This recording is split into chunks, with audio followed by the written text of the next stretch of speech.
आपल्याकडे अंबड पोलीस ठाणे येथे एक 77/22 असा गुन्हा दाखल आहे 307चा। तर त्या तपासामध्ये गुंडाविरोधी पथकाला एक आकाश सूर्यदळ म्हणून आरोपी मिळाला होता।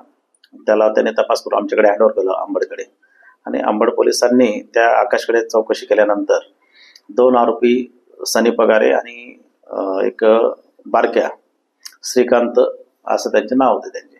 त्यांचा आपण तपासलं तर ते ऑलरेडी सेंट्रल जेलला बंद होते। त्यांचा आपण ताबा घेतला। त्यांच्याकडे चौकशी केल्यानंतर त्यांच्या चौकशीत त्यांनी सांगितले की एक प्रसाद शिंदे नावाचा व्यक्ती तो आणि अंकुश शेवाळे असे 2 जण याच्यातला जो मुख्य आरोपी होता मरुपे त्याला पैसे पुरवतात। तर त्याबाबत आपण शहानिशा केली। अंकुश शेवाळेला आपण काही तांत्रिक पुरावे आणि आपल्याकडचे काही विटनेस वगैरे ते कागदपत्र होते त्याच्यावरून आपण त्याला अटक केलं। तर अंकुश शेवाळेने त्याच्या चौकशीमध्ये सांगितलं की याच्यामध्ये मयूरभेद नावाचा मुख्य आरोपी आहे। तर मयूरभेदला देखील आपल्या क्राईम ब्रँचने गुंडाविरोधी पथकने अटक केलं।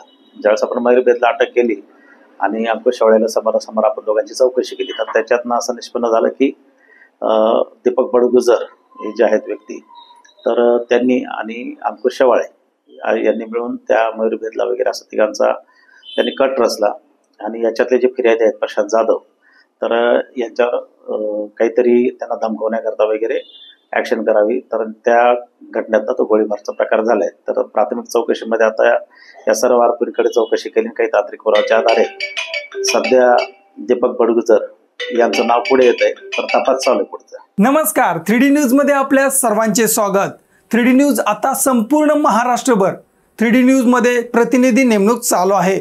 तसेच स्क्रीनवरती दिलेल्या नंबरवरती कॉल करा आणि आमच्या 3D न्यूज चॅनलचे अधिकृत प्रतिनिधी व्हा।